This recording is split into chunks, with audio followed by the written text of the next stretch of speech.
All right, welcome ASLers to another Tactical Tuesday. We are now essentially starting to cover much more ASL material, although we will still be covering starter kit material from time to time, just whenever it comes up in a question. If someone wants to go over a replay or things like that, we will cover that as well. We're not excluding it whatsoever. We're just adding ASL to the fold. So essentially that will hopefully create more engaging conversations about different rules. Hopefully we won't get them too screwed up. But again, nobody's an expert here. We're just covering how a rule might apply, or a concept, or a topic, or a scenario.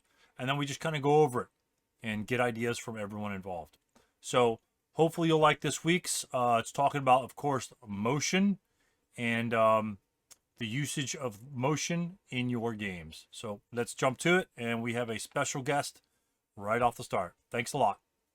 This was a COVID venture. Basically, there was another one which was Sevastopol. That's also a COVID one, which is it just sort of stalled out at about 8 scenarios.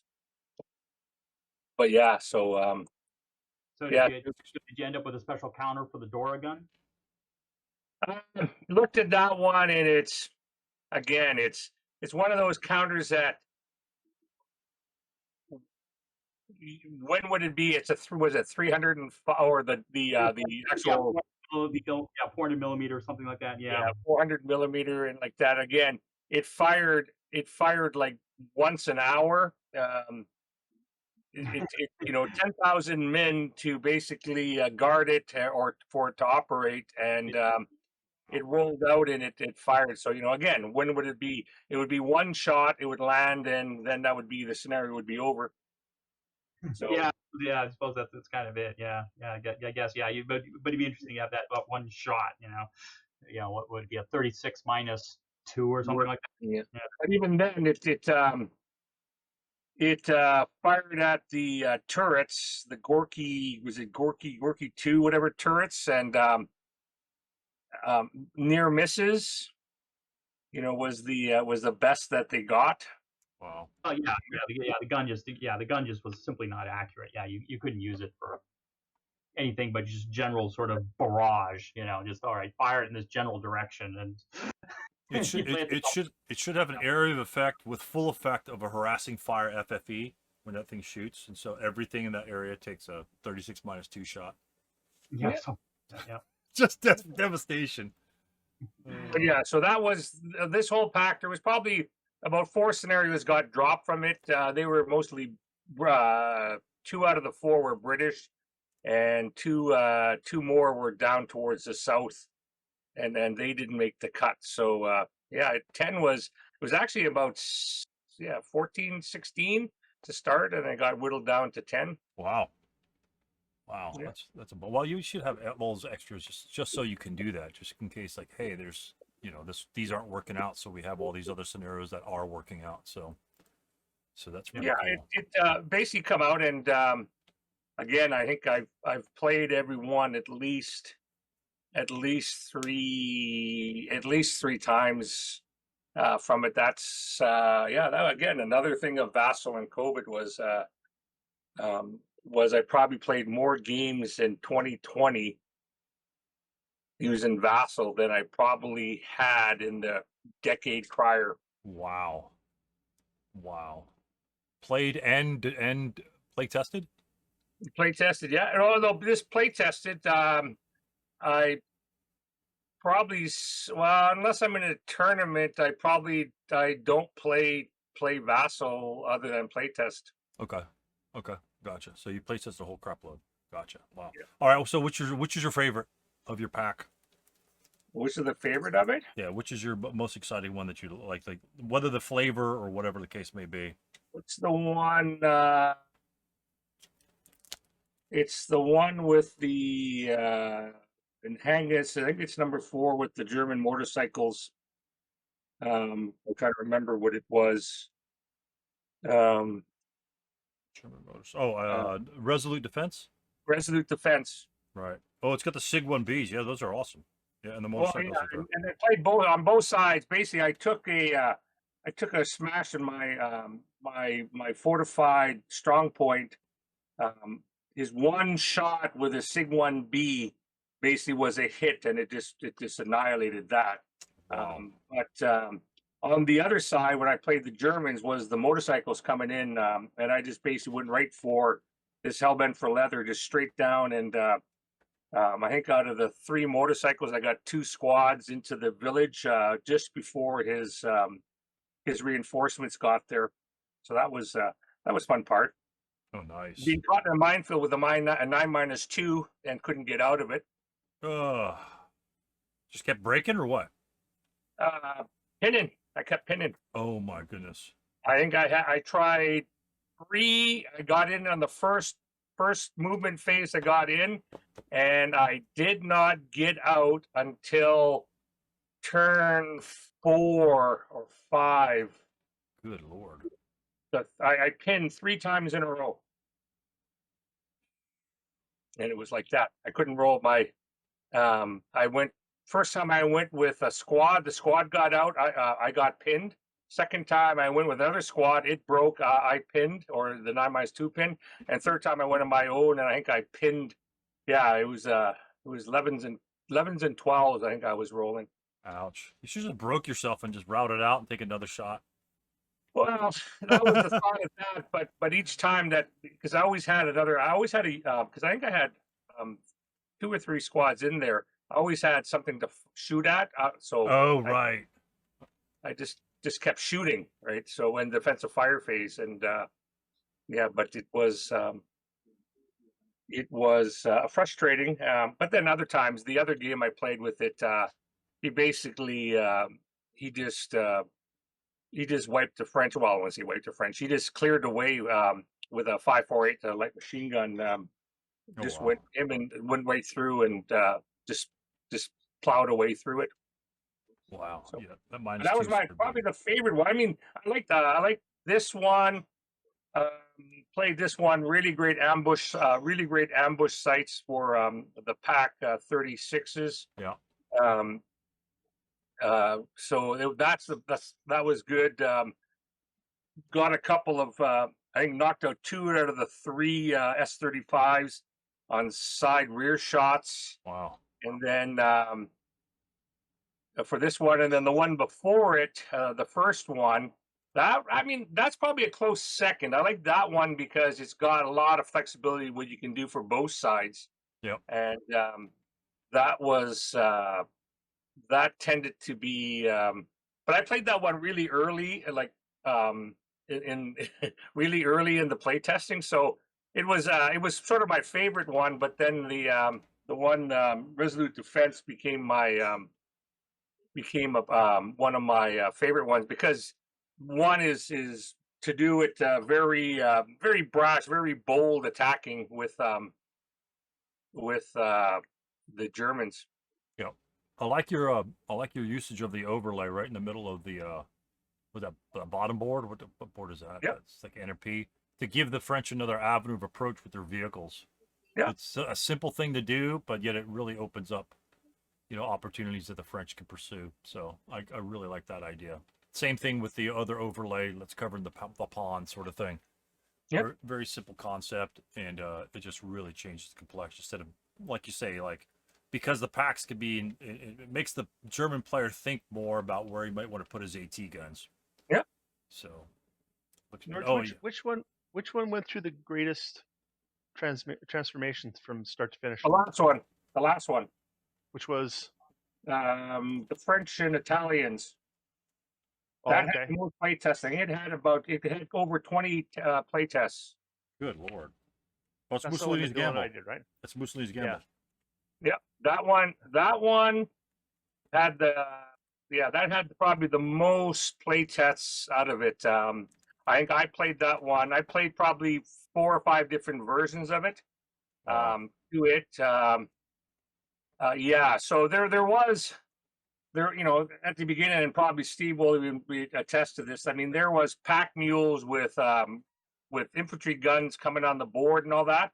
So while it made a good read, and while it was a good read in the because the Italians came on board and they were just being pounded by the French under fire, and they're trying to set up these guns to return fire. And they return fire. The rules and in the time frame, it doesn't equate to that using the rules. So it just so basically it got that part slowly morphed into what it is now, and probably the present thing has probably gone about 1, 2, 3, 4, at least 5 play tests from that, the last version as it is now. So, but yeah, and again, a lot of it's the play testers. They get into it, and again, this was during COVID, so a lot of them had, and I got to see their log files and watch what happened and all that, and one guy. Yeah. I'm sorry. I just have to imagine that must be very helpful for a designer, to be able to actually look at these VASSAL logs and actually see what's going on. It is. It's like it's like be able to watch. Like if in person, if you're playing face to face and just watching what happens, that's what you see. The log files are good and they help. And you watch it through, but again, you can see that he should have did this, he could have did that. Why didn't he do this? What did he like that? And one guy, basically, his Italians couldn't cross the minefields because they just kept breaking. And another guy just went right through them. He went through minefields like they were nothing. And the wire, I don't think he spent more than 2 points to go through a wire. Wow. And you watch it like that, you go like, how do you like that? And another one, what was it? What did he use? It was a 75, the French 75 critical hits, destroys a stack I think it was in the, like a leader, 3 squads, just basically blew it up from it. It was all broken. The leader was killed. It was just totally destroyed. And it looked like the Italians were just going to lose. And then he takes a shot with a heavy machine gun, long range. It was something like really, I don't know what it was, 3 up with a leader, 3 up 4, roll snake eyes. The crew breaks, and then the whole thing fell through. The whole dike opened up, and the Italians just run through. But yeah, with the Italians, it's really hard. I mean, if you add too many Italians, then it's just too many, Right. and so that's trying to try to do it. And that's why one of the reasons why the 447 engineers came on was that give that little bit of resolve to the Italians and give them some capability to get through minefields and wire. Yeah, and they're first, so they're essentially trying to clear that crap before the 346s get up to the front. So that's pretty cool. So yeah, that was it. But I am going to have to. I don't know how I may come back. We're just having supper now, as I'm being told, or as I look. So I don't know if you're going to be on here. I'll come back maybe a little bit later. No worries. Thanks for stopping by, George. It was great, especially since I was looking over the scenario last night. I had questions over the thing, so a lot of great insight. Thanks, George. All right. Hey, talk to you later, George. Yeah, bye. Yep. Bye. Very cool. Well, that was pretty cool. There you go. Special guest star. Yeah, that's great. That's great. A lot of play, and I hadn't thought about it. Like you mentioned that, Mark, that the VASSAL logs in aiding the sort of like the after action reports that players can or cannot fill out. Yeah.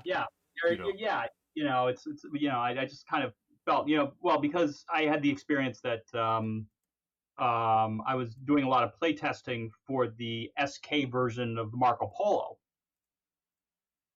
And it was like, and we were just, and me and the guy we were playing was just like, we just wish we could like send the log file like to the designer, just go, look, we think there's some real problems here. Yeah. And that sort of thing. But at least it sounds like in the end we might have gotten at least some slight vindication, because Nice. the article in the special ops kind of brought up some of the things that we were kind of going on about. And it looks like, that they're really, at least they're going kind of back to the drawing board almost, and just really kind of looking at it again. So it'll be interesting to see what the next iteration of this is going to look like. So, Right. 'Cause like you said, I mean, like George said, you could see people like going through the line or something like that. You could see the different avenues of approach. Like if all of his playtests, all of the guys went to the right, or everyone set up the wire exactly the same way. Obviously they'll report that in their replay logs and things like that. But actually seeing it occurring is, like you say, at least this gives him, with the replay, with the written log, he can now physically see something that the players may or may not have missed, or something that George picks up during the game, or something like that.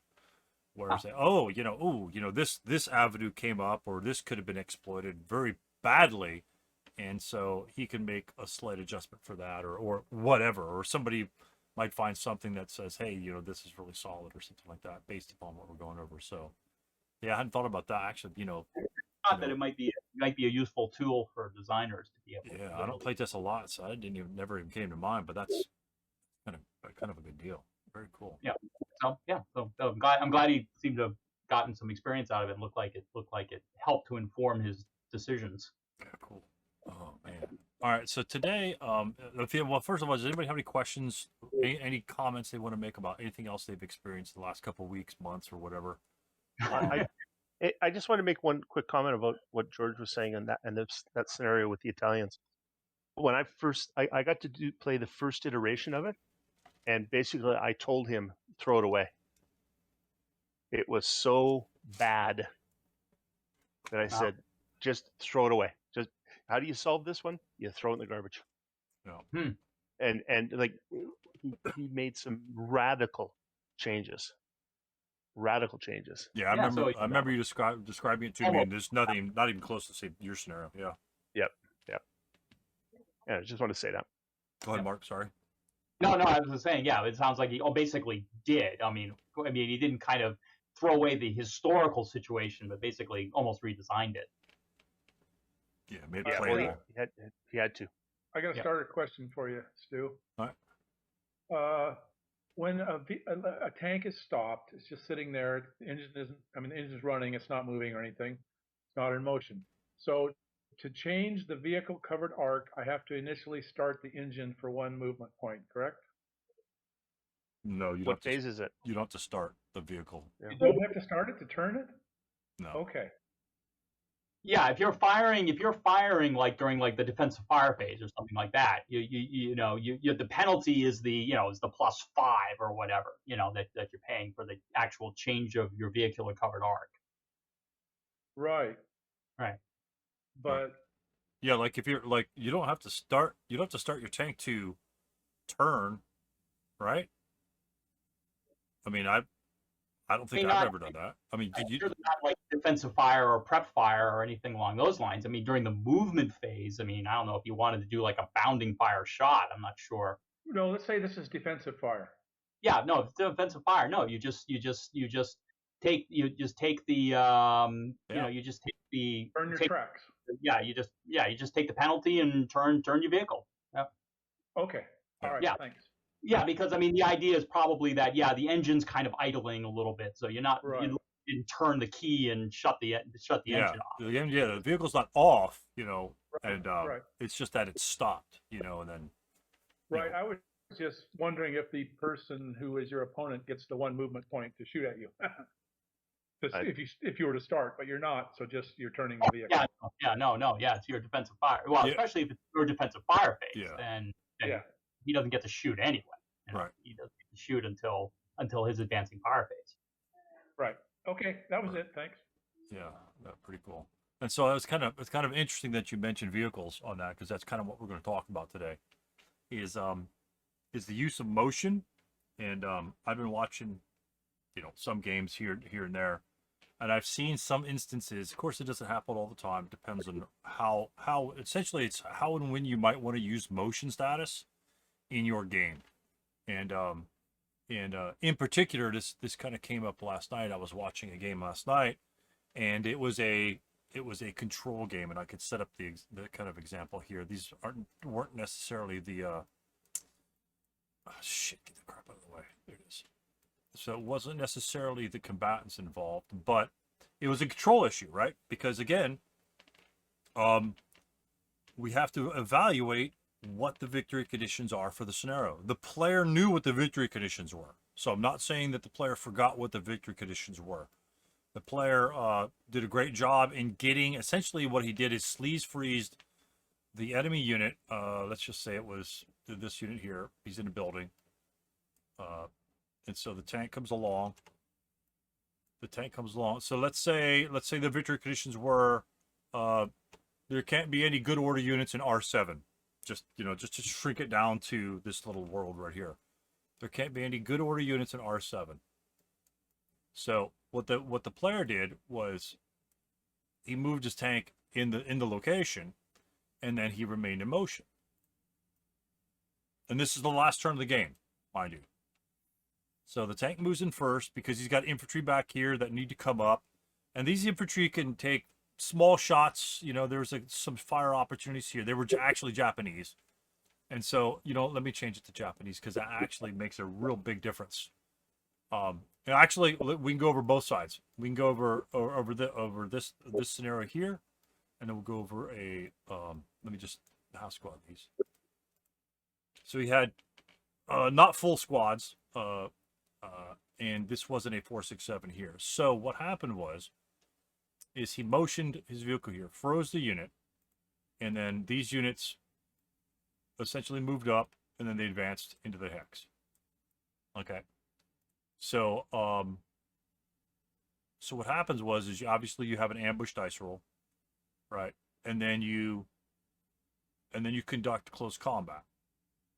And again, there's other things about motion that you have to worry about. This one struck me as really, really interesting based on the victory conditions. So we need control, no good order units in R7. So before, and this is where, knowing the peculiarities of the rules might help a little bit. Again, always read the close combat section, the vehicle close combat. I'm still struggling with all that crap all the time. I got to reread it 50 times, even during the game. So how this vehicle enters this location during the movement phase, do we mark it with anything? Do we mark any of these vehicles with anything? Let's say the 467 defensive fires against this thing. Tries a close combat reaction fire attack. Like the reaction, right? Well, if he tries a reaction, then you mark it with a. Well, he certainly gets marked with first fire. Right. And a CC. I think he gets marked with a CC, right, to Right. indicate that there's certain things he can't do. Right. So he CC'd for that event for his attack, and that's where these guys kind of move up, and then they advance into close combat. There was no ambush, but for shits and giggles, what would be the ambush modifiers here? First of all, in this particular. Oh, okay. I'm sorry. I didn't realize there was a stone building. Okay. Yeah. So this is a stone building, and the other instance we're going to go over as well, which changes the scenario, which changes the situation very so slightly, but very subtle, a very big difference. So in this specific French versus German with a French vehicle that's in motion, and that was CC'd against, what are our ambush dice roll modifiers for both sides? First fire's come and gone. Well, the let's see. Well, the French get +2 because there's the vehicle in the hex, right? It's their vehicle. Yep. Okay. What else do they get? Do they get anything else?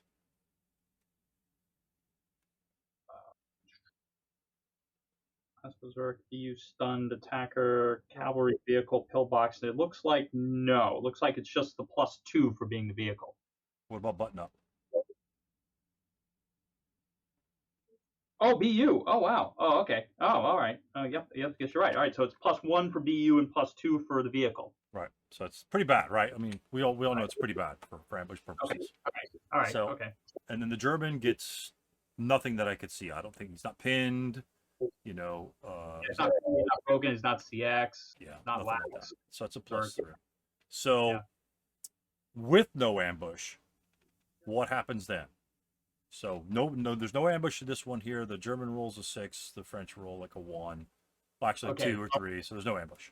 Sequential, right? So then it goes into sequential combat with the German getting the first attack. Okay.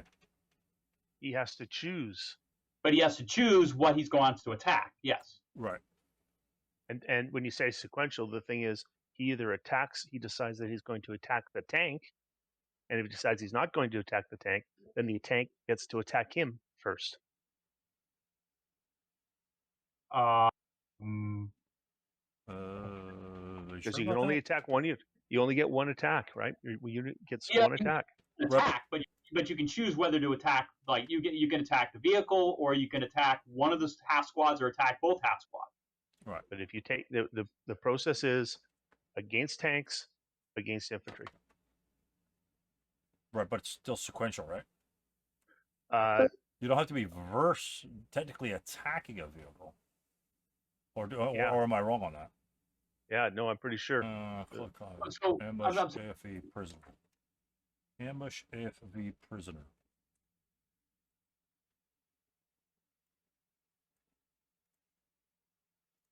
Sequential.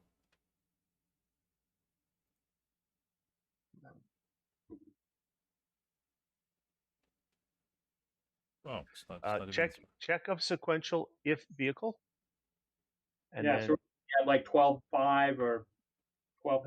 I'm looking at the ASOP. I'm sorry, I always mix up CC and concealment. I don't know why. Yeah. Look at ASOP. Look at the ASOP. Oh, okay. All right, hold on. I'll have to pull up the ASOP. Pulled up. Oh, bloody hell. Now I have to type it.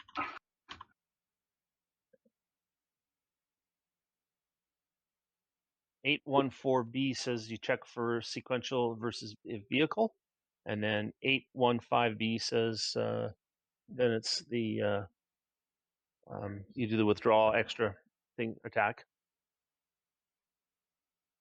For sequential.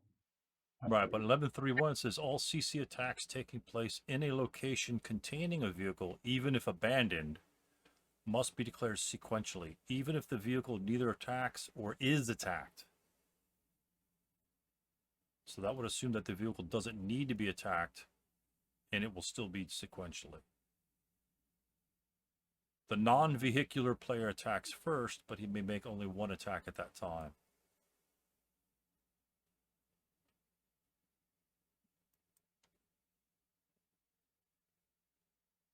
I could have read that wrong. That's certainly possible. Yeah. I mean, that's why I check. It's like, oh, am I missing something here? Yeah. Say, hey, look, if there are vehicles, ambush, or prisoners, the check is to say, all right, if these are here, congratulations, you're in sequential. You're in sequential close combat. Otherwise, you're not. That's the check. Right. And pretty much it just says, and then again, because 11.3.1 versus the vehicle has a giant paragraph and the other ones really don't. That's where there's some exceptions might be involved. And I think at that point, it just says, okay, you get to attack, and then regular CC happens. You get to choose who you attack. I think you have to check for like all three, because there's like a specific order, I guess. It's like, it ends up being like, it's like versus vehicle, ambush, prisoner. Should more than one sequential combat criteria occur, the highest numbered rule takes precedent. Yeah, so if there's a vehicle, that's it. Boom, you're in. Oh, so let's say there's a vehicle, an ambush, and prisoners in the area. Who attacks first? The side without the vehicle, because the vehicle rule takes precedence. 11.3.1 takes precedence. Well, the highest number? The highest number is 20. That's prisoners.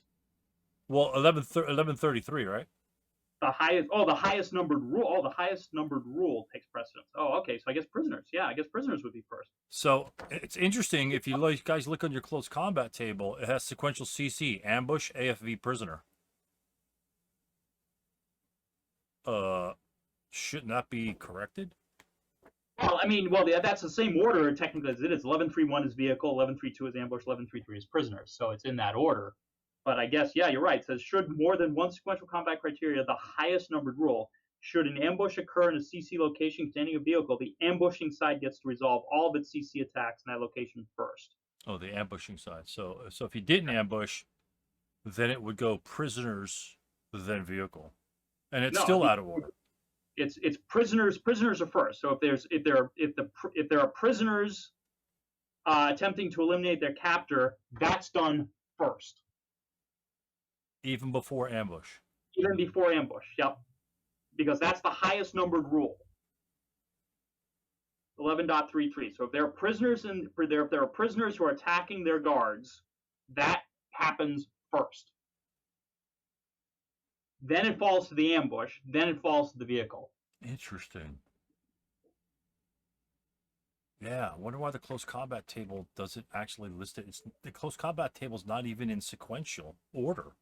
It's like way out of order. Prisoners last, ambushes first, and AFV second. Okay, let's not follow the rules of the game. Yeah, sequential. Interesting. Yeah, ambush, AFV, prisoner. Yeah, sequential CC. I think that's just sequential CC. I mean, I think what they're trying to just do is just saying, hey, in these three circumstances, there's sequential CC. But it's interesting that the actual order is not. Yeah, technically, you probably put it as prisoner, ambush, AFV. Probably. I mean, if you wanted to really be. So if I had prisoners in the location, and they can't attack till the second round anyway, so it doesn't really matter at that point. So the ambush technically would happen first, right? If I ambush you, I'm not ambushing you in the second round because we're in melee at that point. No, actually, that's not necessarily true, because let's assume the guards break before CC begins. As soon as the guards break, the prisoners can attempt to attack their guards. Normal task check, right? Yeah, they take a normal task check. If they pass, then they get to attack right then and there. It's not even before melee counter is put on there. Right. Once a melee, the normal task check is irrelevant.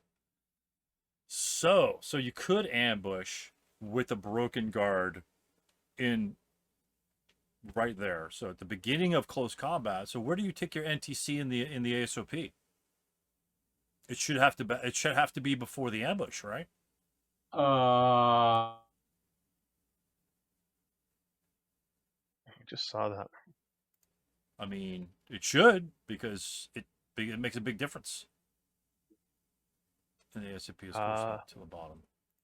Check for sequential vehicle ambush prisoners involved. Prisoners or broken guards may declare escape attempts. Yeah, so my guess would be you'd have to. I mean, that's kind of weird. Yeah, it might have to be technically before. You almost flip those two sentences. So, or there may even be like I might even put like an 8.14 and then move everything down a slot. Just say 8.14. Prisoners may declare escape attempts, and then you check for sequential CC if prisoners ambush vehicles. Yeah.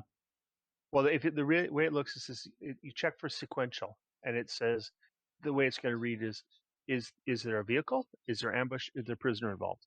Right? Okay, there is or there isn't. If there is, and then at that point, the prisoners of broken guards may declare an escape attempt.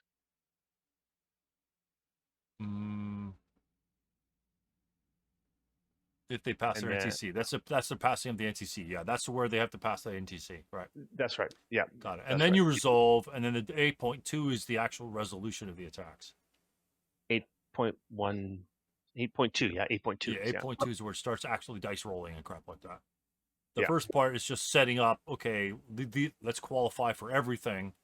Is there any ambush? Do we have any prisoners? Do we have any Japanese? Tank handling here. Also the bullshit. The preliminary, the pre-game. Yeah, the pre-game of the. So okay, that makes sense. So if there are prisoners and they pass their check, then they go first. They go first, even if the enemy ambushes you. Yeah.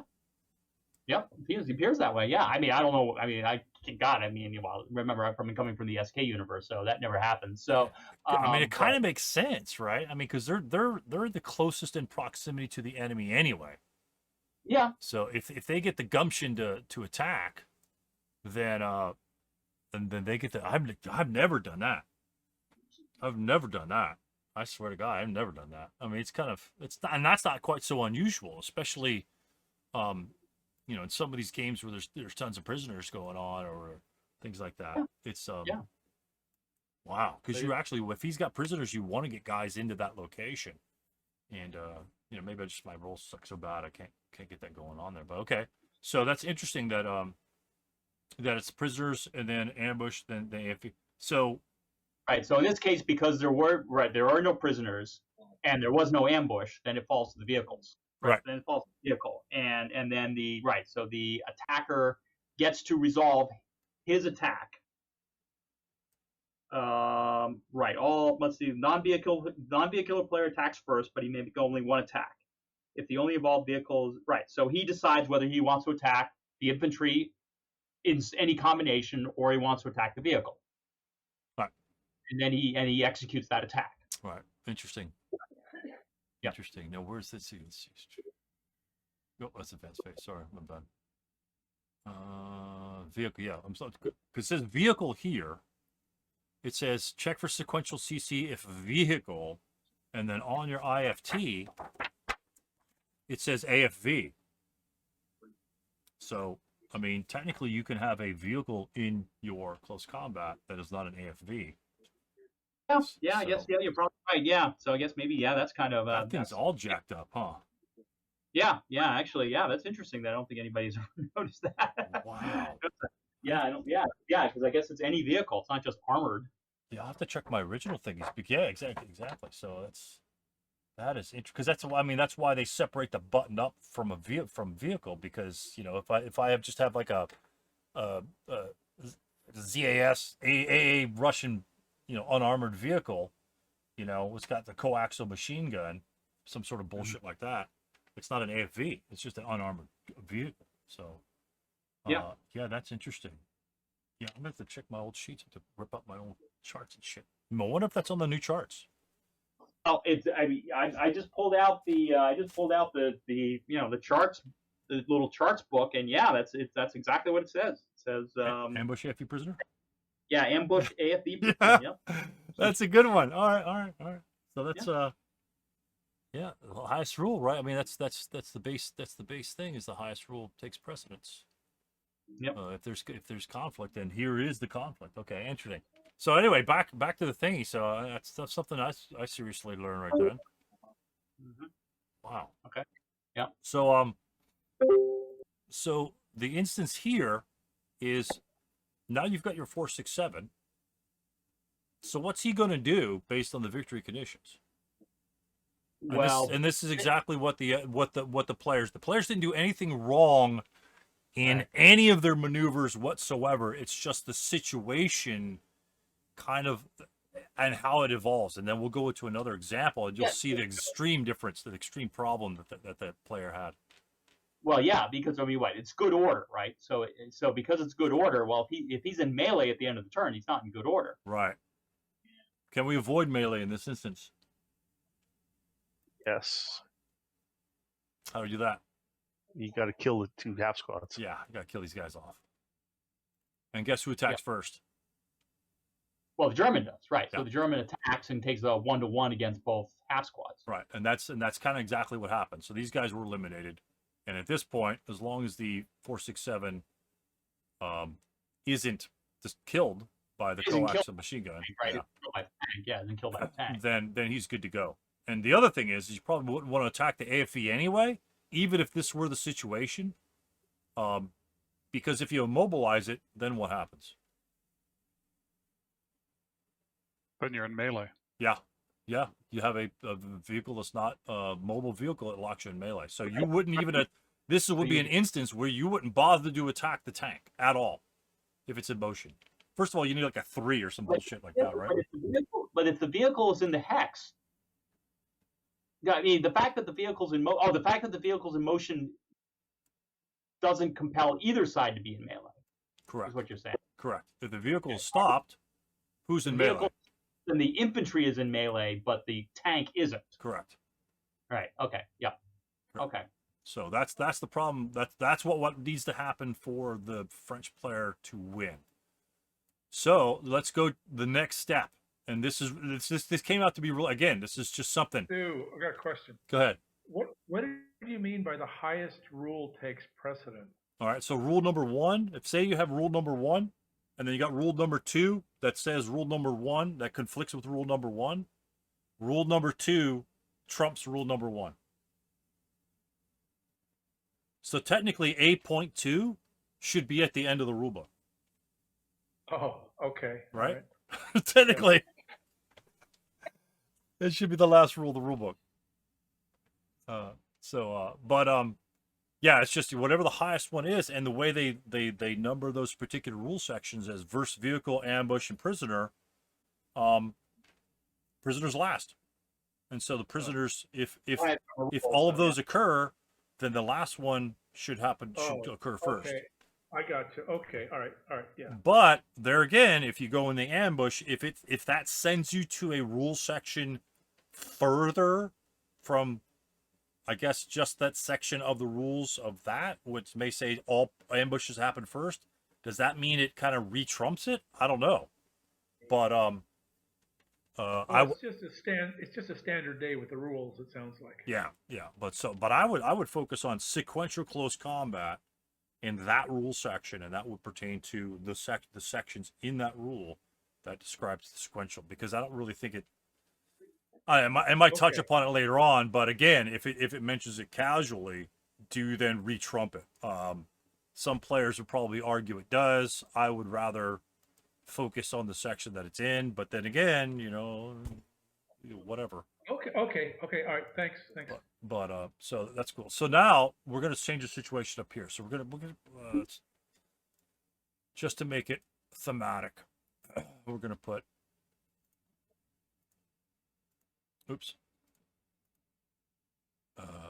Squads. Squad here.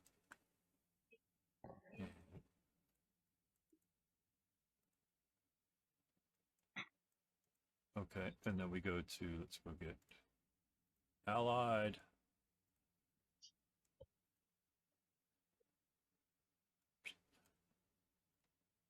Let's go back. Vehicle. All right. So, all right. Same situation or very similar situation. Okay. And then, so this tank enters the location, still in motion. These infantry units jump into close combat, no ambush with the same crappy modifiers, right? How is this different from our last situation where the Japanese advanced into close combat? How does this differ? Does it? First of all, does it differ? If it doesn't differ, then, I guess we're just going on to the next thing. Does it differ, and how does it differ if it does? It can be different by anything, however minuscule.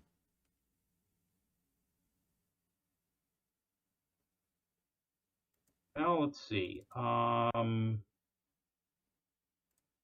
let me just make that guy CE. So now, does this differ from the last close combat, or the last? We're going to ambush. We're going to roll ambush die roll. How does this differ from the last one? Well, I mean, we need +2 just for the vehicle instead of +3 now. Right. So that's a difference. So later on, when you go to attacking on the close combat table, hint, hint, does it differ? And so the vehicle is in. All right, the vehicle's CE. He's still a one-man turret. Right. So that means he can't fire the machine gun. Right. Oddly enough, yeah. Yeah. So right. So he can't. So he can't fire the CMG. And I don't think he gets. Does he get to use the BMG in close combat? No, I don't think BMGs are allowed. Nope. Yeah, that's what I thought. That was kind of my first. So that's a difference, right? That's a difference. He's considered unarmed. The vehicle is. I suppose technically it's a little easier now to kill the tank because, You know, because the tank is basically doesn't have any MMG he can use. All right. Plus he's CE, right? I think that adds another modifier. It might add another modifier. Yeah. Versus CE close top tank is -1. -1, and then he would be And then yeah, with vehicle no man usable MG, another -1. yeah, because the CMGs can't be manned at this point. So that I would agree with that modifier. Yeah. And it would take a second if you didn't agree. It would take a second to look it up, right? You know, go 11.151 actually list 11.51, and then it will actually probably define what an unmanned thing could be. Yeah, no, right. You can't use that gun, right? You can't use the CMG right now because you're the one-man turret and you're CE. So Right. Now the bow machine gun might be something else, but again, exactly. Right. But so that differs, right? And so that's a small difference. Now, in terms of the Americans' attack, how does it differ from the last attack that we had? We had the 4.67s versus the 2.37s, and we rolled that attack. All right. What was that? What was this ratio at? Oh, it was 1-to-1. Okay. What's the American ratio at? Right now, it's still 1-to-1. Is there because any difference? What do you need to still make a patsy? No. Because he didn't enter the hex. Well, the tank entered his hex. Is there any difference in the close combat attacks? Well, I mean, the Japanese would have technically attacked back at 1-to-2, or 1-to-2. Gives you 5-to-6. Right. What would he need at a 1-to-2 if it's the Japanese player's turn and there was no ambush? If the player is not declared hand-to-hand, he would need a 4. Otherwise, he needs a 6. Well, the Japanese player has to declare hand-to-hand, right? Because he's Japanese. Yeah, right. Okay. Yes, Japanese. Right. So that's kind of what I'm getting at right there. So now, instead of the 1-to-1, very similarly like the German had, he had a 1-to-1, so he needed a 4 or less to eliminate these guys. What does the American need in this instance? Well, the American still needs a 4 or less to eliminate both of them. Nope. He's in hand-to-hand now. Oh, I'm sorry. You're right. Yeah. All right. Yeah, because it has him to 1. So Yeah. So he needs a 6 now to eliminate both. He needs a 6. And do you see the problem here for the Japanese player? Well, right now instead of it being 1 and 6, it's more like 1 and 3, or almost like 2 and 5. Right. So even though the French had a chance of locking this guy up in close combat, the defender in the above situation, the vehicle's status doesn't change because we're not attacking the vehicle at all anyway, and they're both in motion. But simply by virtue of being Japanese, and simply because, again, this is where when you're playing a nationality, you need to play that nationality. Not just consider these units equivalent to all other units, because they are not. You know, in this specific instance, the Japanese's close combat ability really hinders them. Because now if the 666 attacks these guys, he needs a 6, which is easy to roll.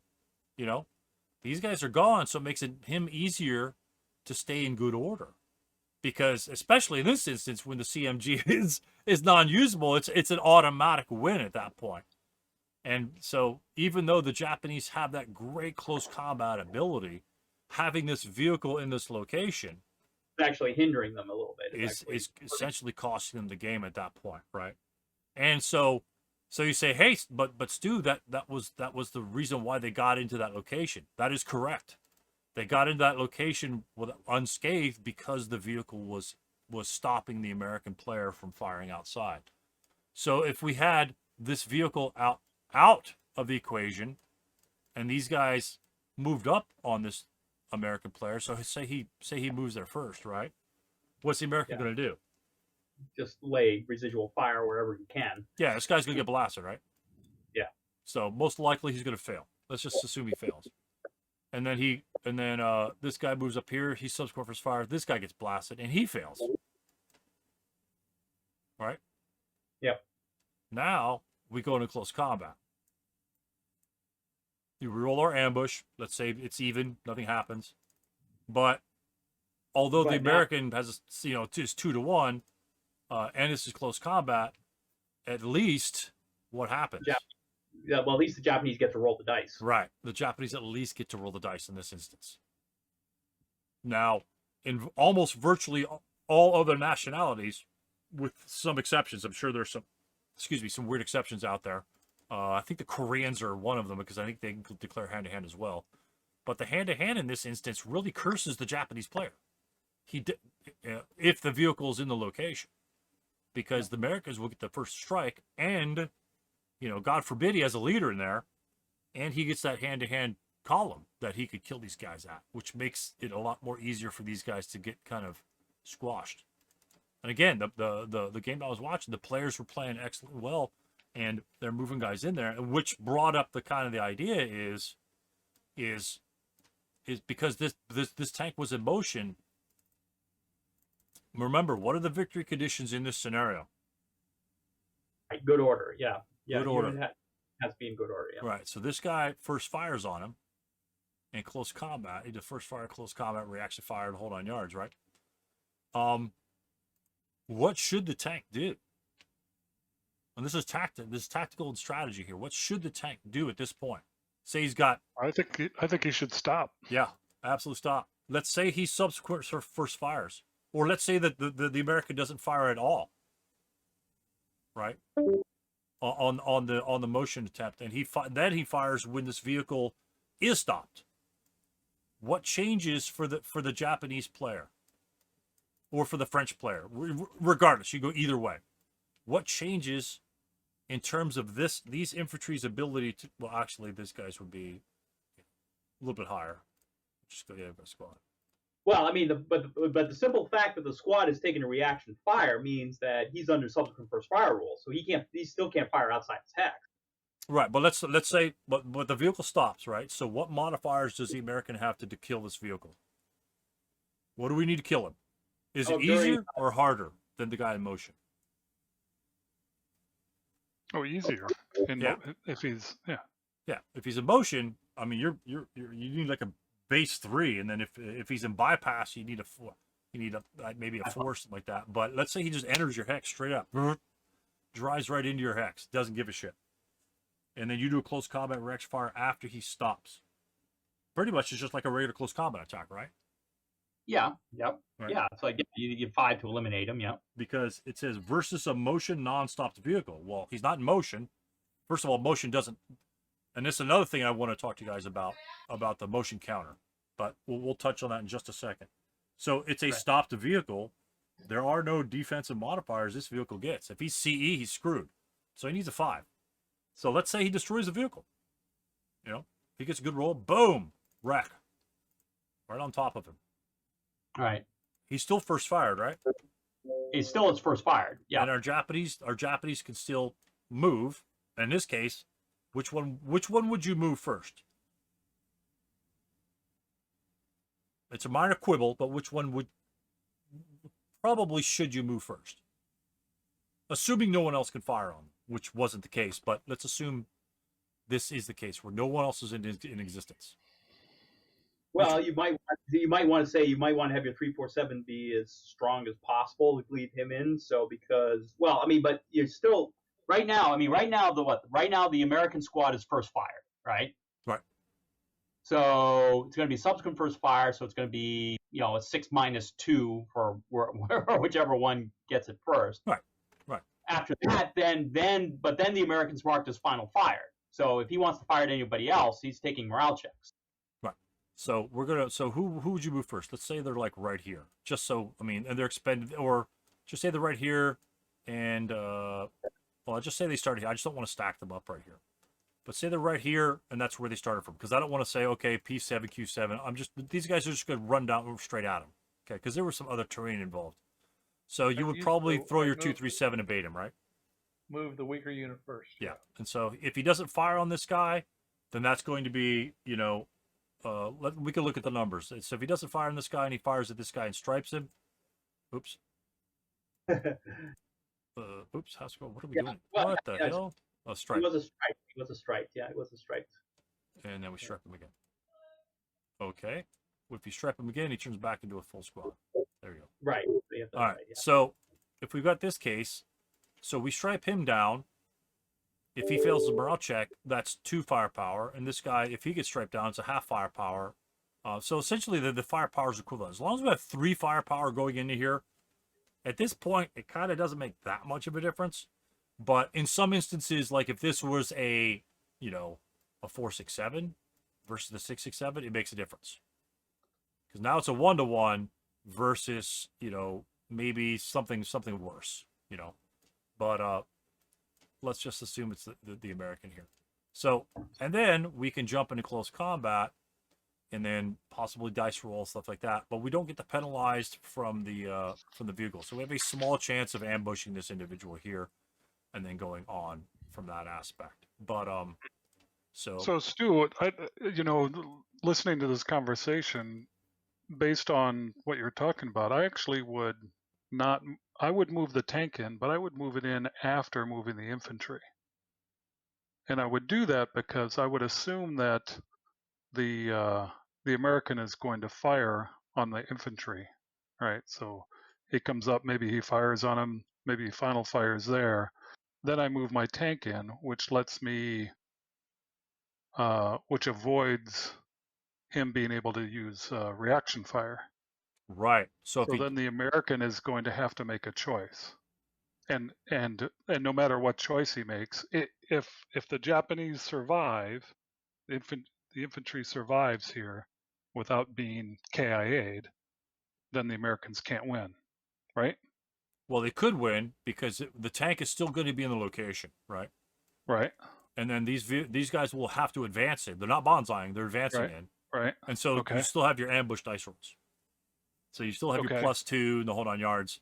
And because the vehicle is there, because the vehicle is in there, then and in motion, because the vehicle is in there and it was in motion. Well, I wouldn't have the vehicle in motion. Right. I would have the vehicle come to a stop. Right. And now the American has to choose attack the infantry or attack the tank. Right. But in either case, he's still going to be in melee at the end of the close combat. Exactly. Phase. And that's where the concept of motion that we're describing comes into play.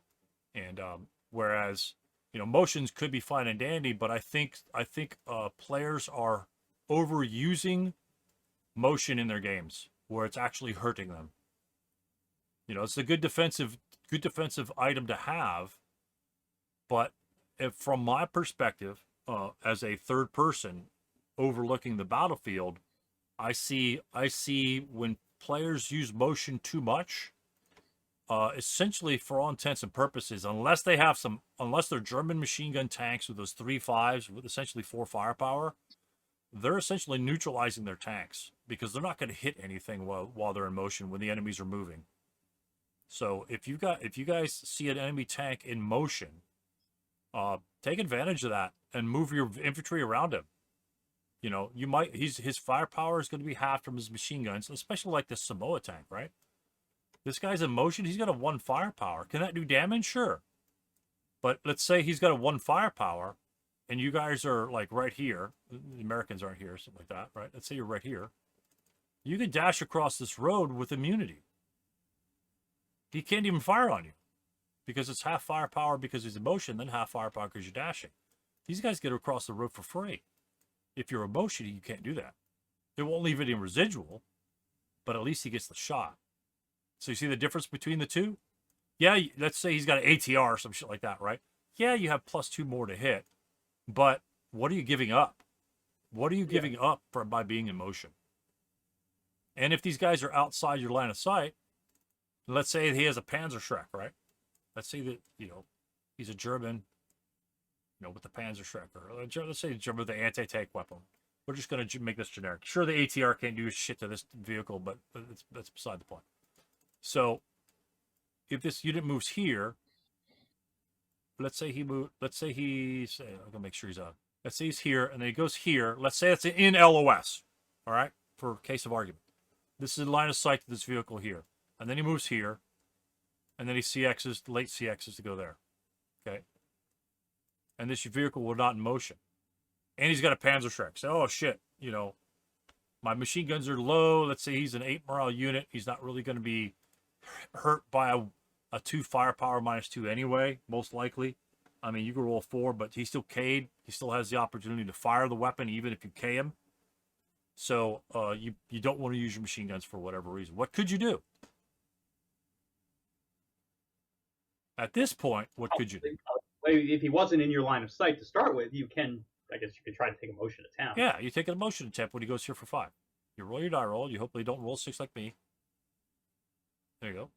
Oh, there you go. Congratulations. As long as you roll a 5, you go into motion. Yeah. You have exactly the same status you had that you might want to have against a unit like that. And you know, and plus, in this case, more importantly, in this case, what can you do? Let's see. Let me change the Panzerschreck just for motion. You're allowed to change your vehicular covered arc. Yeah. So what most likely will you do? Probably face your front armor toward him. Yeah. Let's see. Support weapons. Let's take weapons. Well, you're either going to face it towards him, or run it, or move it away, right? Because I mean, if your ass is facing a Panzerschreck, it's not going to make any difference. Yeah, I suppose it's a 26 to kill. What you want is not that start movement factor to get shot, because at that point, if you were not in motion and you start up, you're not a moving target yet. So that's a what is it? Flip.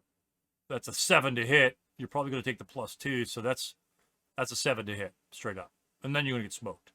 But if you're in motion, right, then you could just. Now, what's he need to hit? Probably a 4. 4 plus the 2 being in motion, so you need at least a 2. Right. Yeah, you do 2 to hit. It goes from a 7 to a 2. But if you're in motion here, if he started in motion and he moved here, and then he advanced fire, that says his advanced fire fails, right? He doesn't hit because he's +2 advanced fire. Then you still have to spend the MPs to turn. Right, exactly.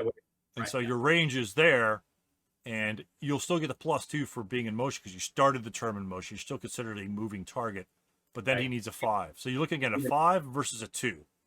Yeah. And again, any vehicle it's going to smoke, unless it's unless it's a capture weapon firing at a King Tiger's front. At that point, you do exactly like Mark says. If you're facing this way, if you're King Tiger, Tiger 2. You just swivel towards him and put your 26 armor in front of his face, and then he says, "Oh shit," whatever. At that point, hopefully you have somebody else come back around. But again, by virtue of being in motion first, you have limited options, especially if your machine guns are shit. So 47. What's this 47 fire on the attack chart? 4. Yeah, it's a 4 chart. So it's a squad. Yeah. It's the squad's firepower, and the 2 machine gun, which you can't even combine with it. Essentially it's 2 separate attacks. It's a squad and a half squad firing from this location, and it's like a bunker or something like that, so they can't hurt you. So don't consider it something too special. It's just another piece of armory for you. And again, in the situation here, where we stopped, right? The whole point of stopping, well, one, you do 2 things with the vehicle stopping. What's the first thing you do when the American is in this location? You give him a better target, right? You give him a juicier target to fire at, right? And so at that point, you're doing exactly what you're doing when you're moving in there with motion. But since you stop, you get something out of it, right? You get something out of it at the end of the turn. Flip it. There we go. So even if he does destroy you, is the vehicle part of the victory conditions? All right. If you had your infantry here going to approach good order units in this location, is the vehicle, is the life of the vehicle part of the victory conditions? What are we moving that vehicle in there for? Is it going to kill this unit? Probably not. Yeah, probably not. Probably not. And stop him from firing out. Right. By your stopping, it starts to achieve part of that victory conditions, which kind of forces his hand.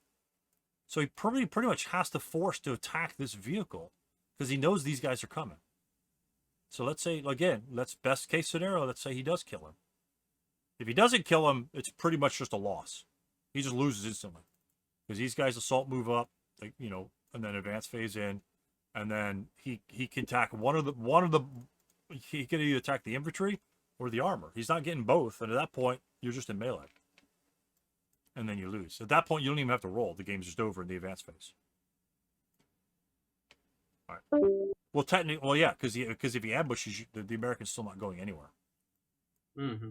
You know, and the vehicle stopped because the vehicle is in motion. Again, the vehicle's in motion. The vehicle is now taken out of the victory conditions.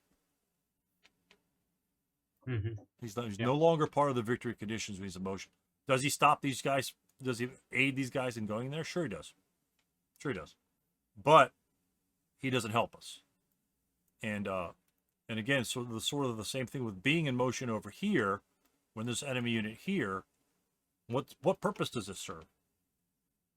Let's say, well, what does it do? What does it do for us being in motion in the beginning, for the beginning of next turn? What's the only thing it gives us at the beginning of next turn? There was two things it gives us at the beginning of next turn in our movement phase. I'm sorry, I missed the. I'm sorry, I had to walk away. What two things does the motion status give us at the beginning of the movement phase? What two benefits does it have? You don't have to pay the MP to, the MP to start. Right. And by doing so, yeah, I mean, by doing so, anything it fires at you is +2 throughout the defense fire phase. Right. I mean, right. So you have the defense and the extra less than 10% mobility, because most vehicles have, you know, 10 or more mobility. Now, of course, you're dealing with Renault RT15s or something like that, RT17s with 5 movement points.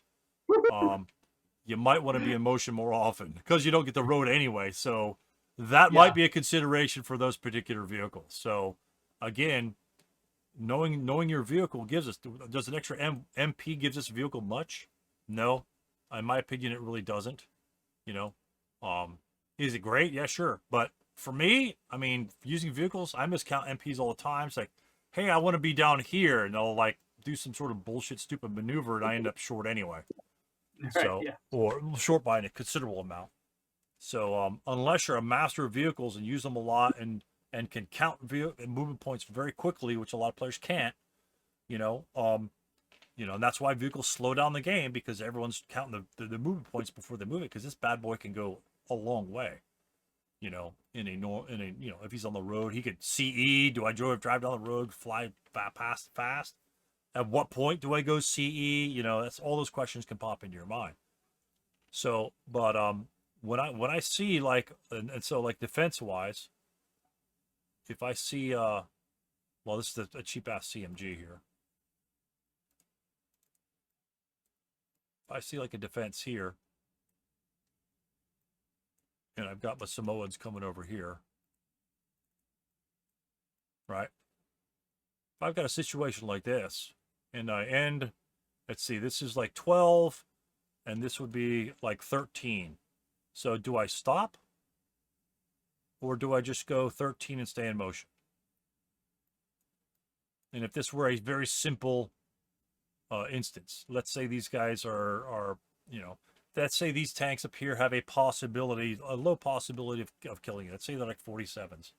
Let me grab one of the other tanks.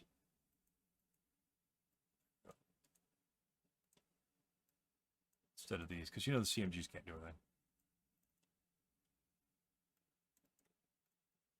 So what are these? First of all, you have to know your hazards. What do these guys need to kill you? 37Ls. Sorry, I haven't memorized the to kill chart here. No, I haven't either. I just a 9. Base 9 to kill. 9 against your front 6, so you're looking at like a 3. Right. Even if we're at the side, let's say we're like right here. If we're at the side, you're probably 5 unless they hit your turret. Yeah, 5. You're probably going to face your turret towards them anyway, even if that, for whatever reason, let's say the victory conditions over here, you're going in this direction, and these guys pop up. Do you want to stay in motion at this point? If you're in motion, you're never going to hit these guys first of all, they're small targets in woods behind hindrance. And you're button up. Right there's 4. If you're in motion, your average die roll is a 3 on the lower, the lower die. Say you roll a 2, so it's going to be added to another 2. You're +6 to hit these guys without the extra second die roll.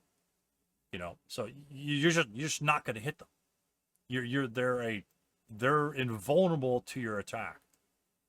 So this is what I've been seeing a lot is situations like this where these guys choose to remain in motion, and essentially they're forfeiting their defensive fire capabilities. You know, and what else are they forfeiting in the advanced fire phase? What are they? Half their firepower. Yeah, because they're motion, right? So the machine. Let's say there was a. Yeah, so the machine gun can't even fire. Yeah, let's say there's some sort of machine infantry unit right there. He's immune, right? Yeah. And with the Japanese, these guys can legit just kind of like move up to you, and what are you going to do? You know, 1 firepower. Yeah, you get a 1 -2 right when they're right next to you. Yeah.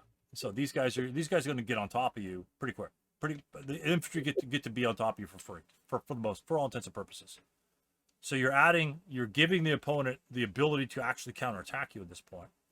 And these guys can, as we know, there is threat from the side, limited threat, right? It's a 5 for the mobilization, and the Samoans might have yeah, actually they're harder to immobilize. So knowing your Chapter H rules, these guys are harder to immobilize. So even exposing your flank, is that a real problem? Not really. It really isn't. Specifically about the design of the tank. Yeah. It's harder sort of deliberate immobilization. Yeah, it's like they have like the protective sheetings, like the Matilda 2s. Okay. It's like pretty much the entire side of their tracks is just armor. Their armor goes the entire way pretty much to the ground, and you have to exactly hit the tracks. I think in Squad Leader you can only immobilize them from like a certain angle or some bullshit like that. In ASL they switch it to a die roll, so even from the front. So your retaliation. First of all, you can't acquire them, right? Because you're in motion in your advanced fire phase. Your machine guns are garbage, and nothing's happening here. Well, if you're in motion, you can't acquire them anyway. You can't Right. acquire them, period. Yeah. Right. But if we stopped and we fired to the advanced fire phase, we get the acquisitions, and the acquisitions does what? It negates their size modifier. Mm-hmm. That's the biggest thing. Is it helps equate it down a little bit. And of course, and then if he fires the prep fire phase, or let's say he starts, guess what? That's only a +3 now, and you're stopped. So we need a 7 to hit these guys for the most part if they're in range 2, 3, 4, 5. Yeah, we need a 7 to hit them instead of a 2. Yeah. You know, and with their crap armor, this completely changes the situation. Yeah, do we need an extra movement point to go over here? I would discard that in a lightning flash if these guys are here. Yeah, it gives you more defense, but that's why you have armor on. And even if you don't have armor on, let's say you had the exact same vehicles. Let's say you had weak armored vehicles over here. He's still buttoned up with a, and here he could still possibly miss. Would you stay in motion? At that point, I would consider not putting them there. Where would you put these guys? I wouldn't put them here. Where would you put them, guys, to be better defended? Remember, the motion only gives you +2. Where would you put them to at least give you some sort of defense? It's sort of like a odd type of defense. And remember, we just want to move over to this location over here for whatever reason. We need to get to Hikes Road W. I don't really care. What would you do with these guys to help you in your endeavor? Well, you can move them further south so they have more hindrances. More importantly, well, this would be the same hindrance because these are plowed fields. They're plowed fields, right? Yeah, plowed field. But on that same token, Craig, why would you move them further south? What's the difference between this and this location? Well, I'd have to look at the to kill chart, but 7, yeah, 6 versus 7, so they're harder to hit at 7. Right. Japanese use red. I'm assuming Japanese use red numbers, right? Right. So what happens then? instead of a 10, they need now an 8 to hit. 8's their base. Well, there's your +2 for motion. Yeah. Stopping them at a 7 hex range is the exact same thing as having these guys right here in motion. But they're also a little harder for you to hit them. I mean, because now you're 7 hexes, so you'll need an 8 as well. Right. Do the French use reds or blacks? I think the French ordnance uses black, but the French vehicles might use a red. Yeah, hold on. Let me pull. I've got one of those little national capability charts fairly handy. Right. And the other thing this distance does what for you? Vehicle red. Yep. Black ordnance, black vehicle red. Yep. Right. And the other thing this distance does for you is what? You already mentioned it where it said like less than equal to. Is it the kill? The to kill number. He's 37 millimeter, right? Well, so that's only 0, 1 to 2. So that doesn't apply. But let's say they were 25 millimeters. At that point, yeah, millimeters. Then the kill number is +1 at right. +1 on the case D. Right. So if these guys were 25 double Ls, you just reduced the kill number by 1. So your armor increased, and your to hit increased by simply moving them 2 hexes or 1 hex south, or out of 7 hex range. Yep. Your attack is not going to differ that much, but your defense, you essentially got motion for free. And your armor just increased. And where's he going? He's not going anywhere. He's not driving away. And you're still, guess what? You're still on your way to your victory conditions. What else does this do for you in terms of the enemy infantry? He's not going to get to you in 1 turn. Right. No. Right. He simply can't make it there. And you have full firepower. Let's say he says, "Oh, I don't care if I stripe." So you stripe him here, and then next turn, hell, you may just start up with your machine guns and stripe them again, and then continue on as you're bounding fire. Yeah, you could fire first, boom, boom, because guess what? At the end of your advanced fire phase, you acquired these acquisitions. You place your acquisitions, and at the beginning of your prep fire phase, or your movement phase, as long as you haven't moved to the other hex, or what is it? What caused your acquisition loss? I'm not sure if starting caused your acquisition loss, but you could fire before we start anyway. Yeah. So you could fire on the tanks again and fire on his infantry again and say, okay, I go to my victory conditions over here. So do you see the subtle difference between just going over here and say, okay, I'm just going to remain in motion versus taking a lot of things into consideration? Okay, I can stay down here at 7 hex range and stop. This gives you attack capabilities, and it also gives you defense capabilities in the same instance. Whereas this up here only gives you defense capabilities, but yet you're still vulnerable to these bullshit low rolls that he may make anyway, right? And these guys are charging you. I don't care what. I mean, I'm charging these tanks with these infantry with two machine gun firepower. I'm charging them. Because you can do one of two things. If these guys first fire on you, then your tanks could come and get that shot, a rear shot. So he's going to get the +1 for. He's going to get the +1 for caliber size, and he's going to get the +1 to kill, and the -1 on the dice roll for your ass shot because you've already fired. You can't go in motion. So that's what the Japanese can do when you're in motion at this position here. So are you actually that better off staying in motion? And again, this is one simple example of being in motion. Yeah, it's all fine and dandy, but you guys have no reactional capabilities. Again, that's a little different if you have like a 4-4 machine gun factors like some early German weapons have. You still have some anti-infantry capabilities, or IFE equivalency. It changes the entire equation, but just and that every time I see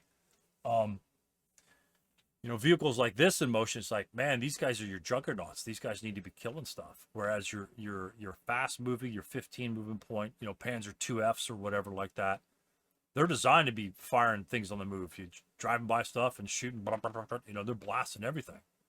And they're designed for that because they have tons of machine gun firepower factors.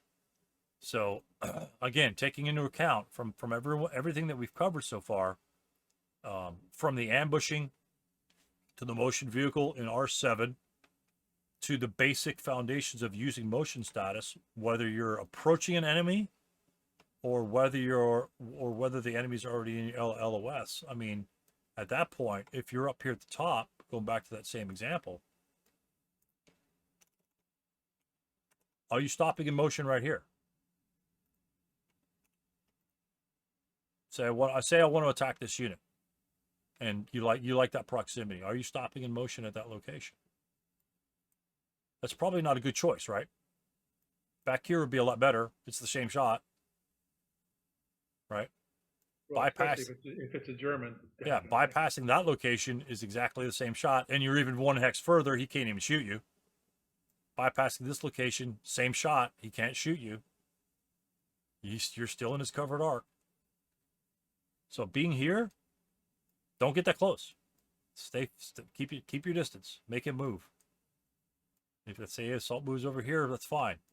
That's why you have infantry in the game, to curtail his movements. You're curtailing his movement. Right, even this tank right here can fire the entire way down this road, shoot any target whatsoever. He doesn't need to be in the road.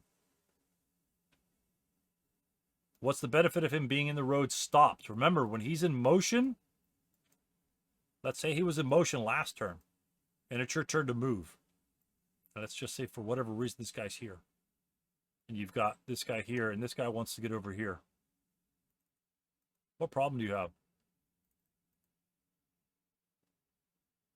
You mean shooting at the German? The German, now this is your movement phase, and you haven't moved your tank first. You're going to move the infantry unit first.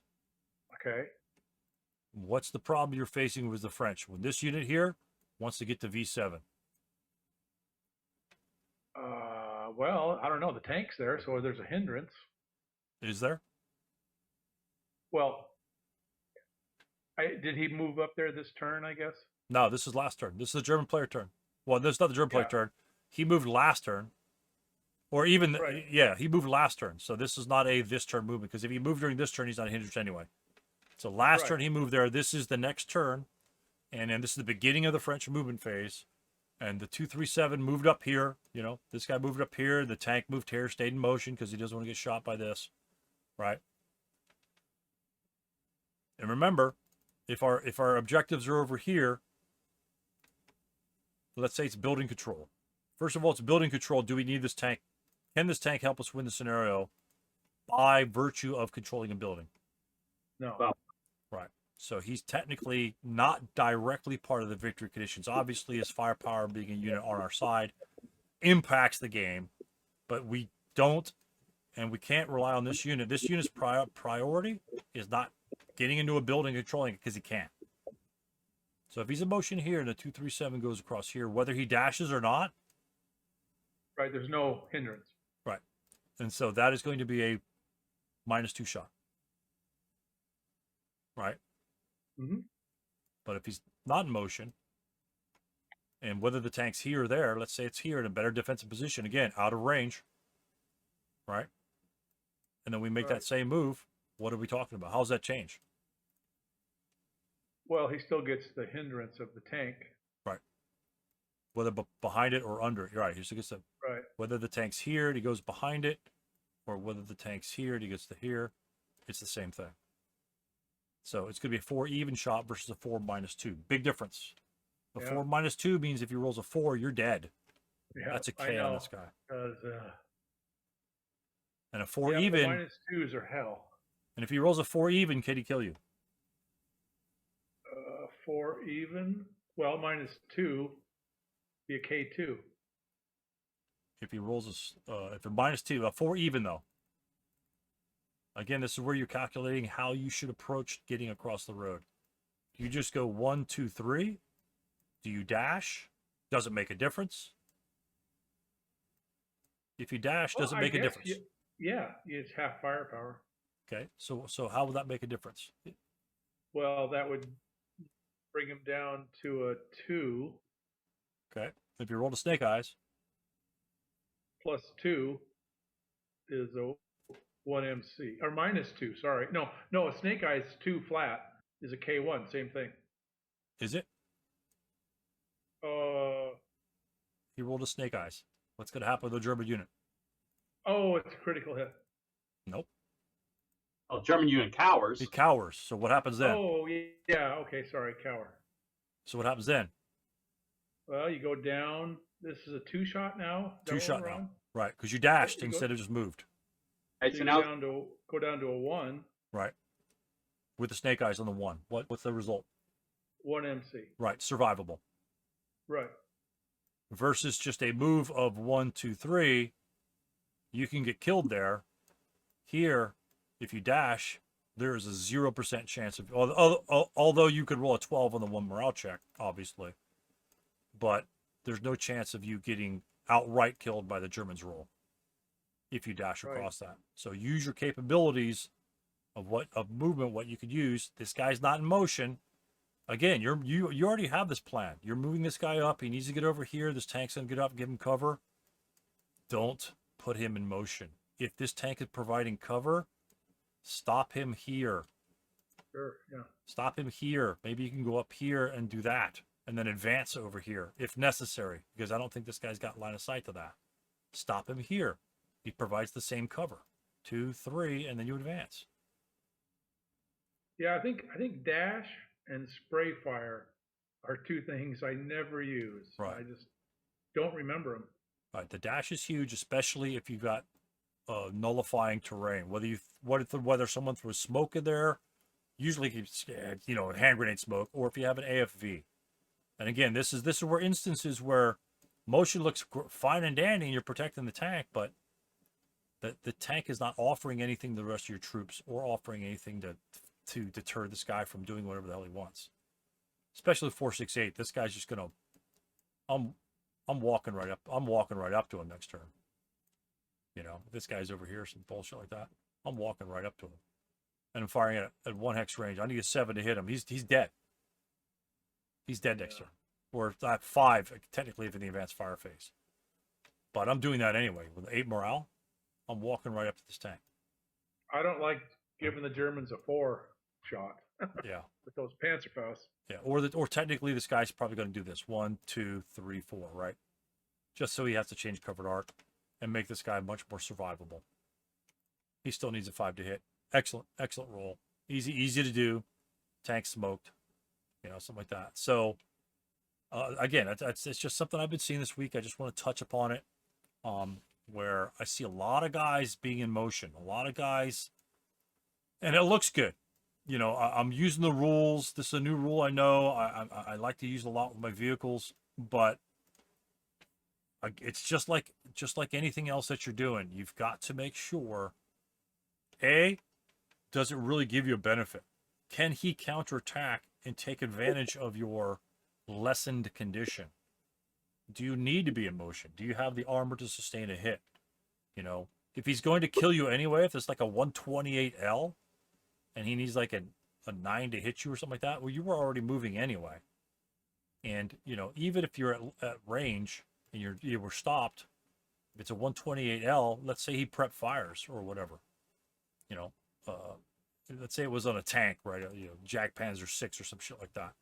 He's not moving then the prep fire phase. And at that point, if you had another guy in position, which is what you would do, you would position another unit to force him to make a decision. Do I move or do I fire and take out a unit? And that's, again, based upon the victory conditions. But being in motion within range isn't all what it's cracked up to be, is essentially the take-home lesson. Because you're not doing it. I mean, roll this to hit 100 times. First of all, let's figure out what we need to hit on that. Let's say these tanks are here at best position. Right? Oh, so what the French tanks firing? Yeah, French tanks are firing right now. Let's say they moved out of here and these guys moved up into position right here to not doing anything, not hit, to roll their snake eyes against us, right? So, and then we roll an attack on these vehicles here because we don't have acquisition. All that shit's gone. What is this you don't need to roll? I mean, the +2 to hit is kind of like, that's defensive. No, that's defensive. Defensive, right? So he's considered a bounding fire target. So it'd be +4 to start out with, +5 because he's buttoned up, right? And you have double the lower die, right? So let's roll to hit. So So that's a 9. Missed. Right. Oh no.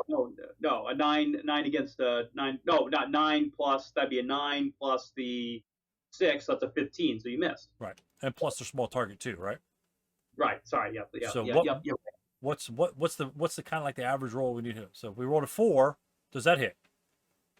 That'd be a 6 plus the 6. So that's still a 12. You missed even with a 4. So what do we need to hit?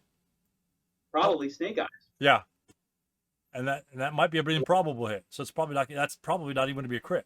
Be a 3. No, 3 plus 6 would be a 9. So I think if you roll a 3, Yeah, I think if you roll a 3. Oh yeah, a 9 would barely hit him, right? So yeah, you would don't need to roll snake eyes. Snake eyes to hit him. 3 would be a 4. 4 plus 6 is 10. So no, if you rolled a 3, I think you hit him as well. Okay. So a 3 or snake eyes, and then you got. Let's just say it was So you got the naysayers that never like to roll their d6s to repair stuff because they don't want to destroy it. Well, I could see that being part of it, but I want my guns up and firing. You know, if I've got a 2 firepower machine gun, if I'm not sleeves freezing a lot, or if it's really slow, I'm repairing that weapon. If I lose the vehicle, I lose the vehicle. You know, the chances, the same thing with guys like, hey, I need to self-rally this unit, but I don't want to roll 12.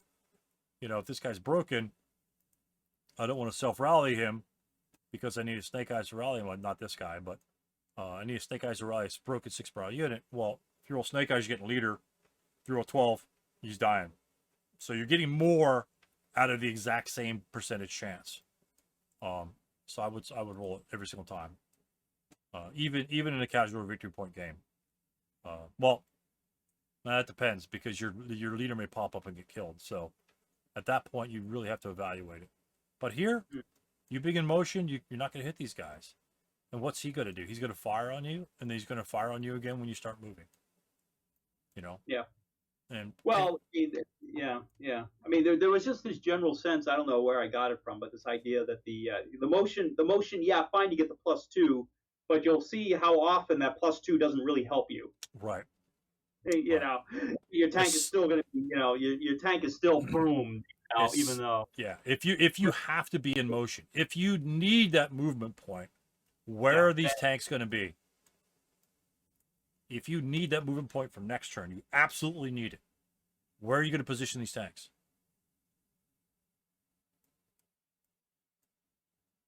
Yeah. 7 hexes. Yeah. Now you just increase it by 4, right? +2 moving, +2 range because they're red to hit numbers. Right, because of the red to hit. Yeah, so that's +4. This is what you would want to do. If you need to be in motion, extend that range. Range of 0 to 6 for vehicles is almost a guaranteed hit every single time. Vehicles only make a difference, and you'll see the difference as long as you know that you're using the red to hit numbers instead of the blacks. Those reds are terrible. You play the Russians enough, you realize you're not hitting shit at 13 hexes, ever. You're just not hitting. You have to get in close. Yep. So the Germans, that's why the Germans, I mean, right? I mean, that's what we played in, what's that SK one with all the tanks? Yeah, the Boris, Clash of Borisovka, right? The Germans can stay at range all day long. Yeah. The Russians can't. It's a non-winnable situation. The Russians have to close if they want to attack. They simply can't hit those vehicles from that range, with any great, frequency. Yeah, fine. Yeah. You might be able to hit the Tigers because you get that additional +1, but good luck penetrating the armor. Yeah, exactly. At that range, Exactly. So take into consideration. Oh, I got snake eyes against Craig against his tiger and white. I think I saw that one. Well, I did that in S84. Yeah, the Tiger's Roar. Yeah, one of my T-34s got a critical hit. So blew the turret right off the Tiger tank. Yep. That's he nice. wasn't happy about that. Yeah. That's pretty sweet. So just in terms of your motion status, again, this is an 8 to hit. This is a 4 to hit. Yep. I mean, 8, he's going to hit you. Not going to be a big deal. 4. You say, yeah, he's going to hit you at a 10, but, he's going to hit you, but can he destroy you? That's the question. If he can destroy you easily, then you probably shouldn't even be in his LOS, right?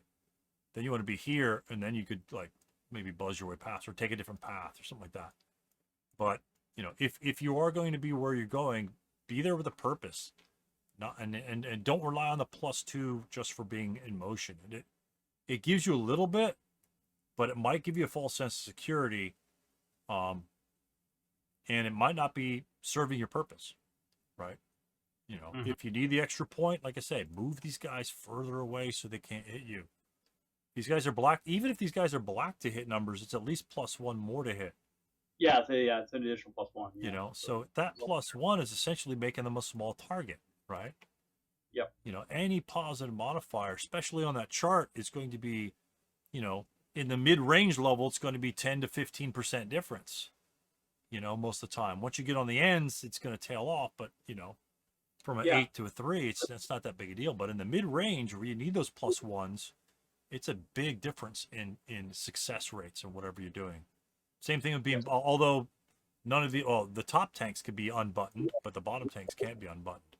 So even though these guys, even if these guys have 6 firepower machine guns, right, you might want to consider unbuttoning these particular tanks. Are they vulnerable to fire in this instance? Not against these French tanks, even if they're stopped. That's 2 firepower. Oh, that's right. They're just slow turrets, not restricted slow turrets. Yeah. Right? Yeah. So that's a +3 against these infantry. If he's, sure, he can get something. He'd have to roll snake eyes for a morale check. And your Pintashas could be a morale check, but you're +1 more to hit. And especially if these are small targets, that negates that target size. That's huge. You'll see the difference in that. You'll be frustrated like me having to roll 5s and 4s the whole damn game. I just don't roll 5s and 4s, you know? But if you're unbuttoned, this is going to hit on those 5s and 6s. And that 6 is the big difference. The 5 to the 6 is the kicker. All you need to do is hit him. And you can roll a 6 and get your rate of fire. And get the acquisition. Then he's screwed. Then you need a 7. Right? Rate of fire plus an acquisition, take him to 7. That's a good shot. That's a good shot. Don't be afraid to go CE. As long as you're not completely exposed to every, if he's got 838s in the area, you probably don't want to do that. But in certain situations where you know his infantry can't get to you or engage you or whatever, or if you know they got to move, unbutton them. Hit those guys. These guys obviously can't unbutton unless they want to use road bonus, which, again, if you need to move, you need to move. Unbutton them. And then button them up at the end of the turn. If you need to move them. Because the same thing applies. This is a 6+3 coming back. That's not an easy shot. He needs a 4. And you can still pass a morale check. So, and if you're stunned, does it really matter? If the VC just means you have to be up, if you're stunned, okay, you just stop, you're right there, you start up next turn, you continue moving. Doesn't really do anything for you, right? That's not part of the VC. So it's very, very, very important. Yes, it's a great thing to do, to know, to be able to use effectively, but the effective use is kind of what we're touching on. I mean, we're just touching on it here. There's lots of different situations. They're very simplistic examples. But these examples are valid, because you could have other guys on the board that aren't involved in this region of the map. You need to understand the hit charts and how that red to hit numbers, because everyone plays the Germans all the time. Everyone plays the Brits. Everyone uses the black to hit numbers. Once they start playing, like, if you didn't start playing the Russians, you play the Americans versus, Germans in 44, everyone's are black. Everyone's happy. But you start using these other nationalities, everyone uses the red to hit numbers. And they're kind of garbo. You got to get close or get lots of acquisition. So, yeah, that's pretty much what I touch on. I can add some more stuff, but I don't think it's necessary. So on those red and black numbers, the French is a Allied minor, so they are red. Well, the French are different. Again, knowing your nationalities and playing them according to the knowledge of what you know of their nationalities. The French ordnance weapons, essentially their artillery pieces, AT guns, all those are black to hit numbers. Their AFVs are red to hit numbers. So their ordnance are great. There's 75 artillery pieces, they're 25 double Ls, they're whatever. Those could hit pretty well. Those are very effective weapons. Their armor vehicles are using the red to hit numbers. Oh, okay. Well, it doesn't.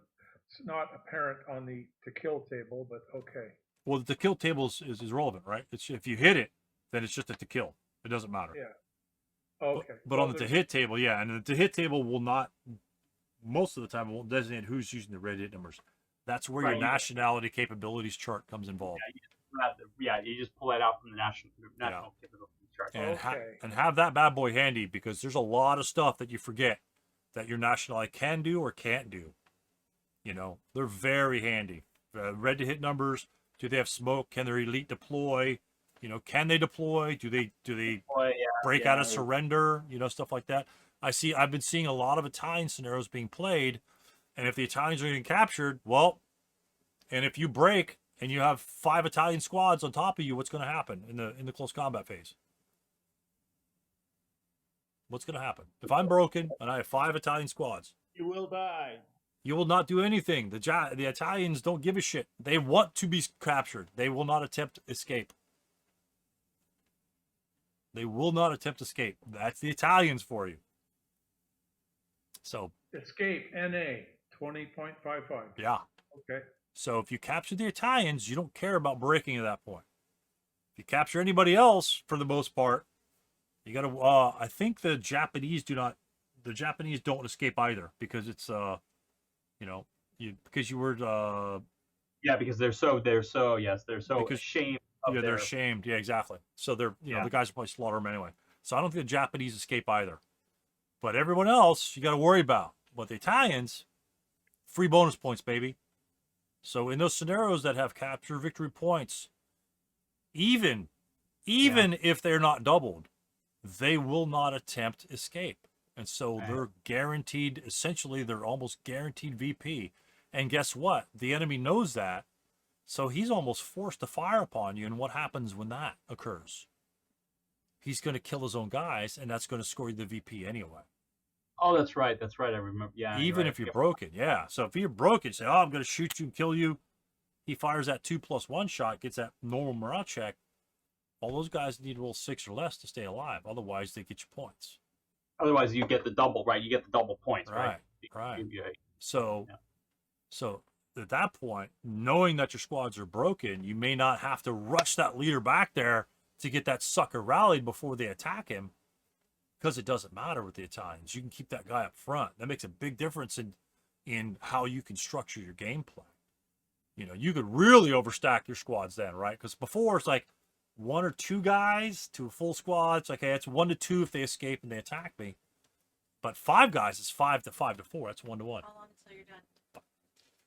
Tacos are ready. So that's a big difference in your stacking prisoners on one dude. So I can have a half squad and he could stack, maximum number of probably 9 unit size numbers on top of his 5 times. Yeah, 9. He could stack 9 on him. If they all break, it's not going to be a 3 to 2, when he gets attacked in close combat, because there is nothing. There's nothing there. So again, just to reiterate, we're using the same stuff we know from our normal to hit chart, stuff like that. Then we need to branch out, go the next step. Nationality distinction should be the number one thing you look at. Then chapter H rules, right?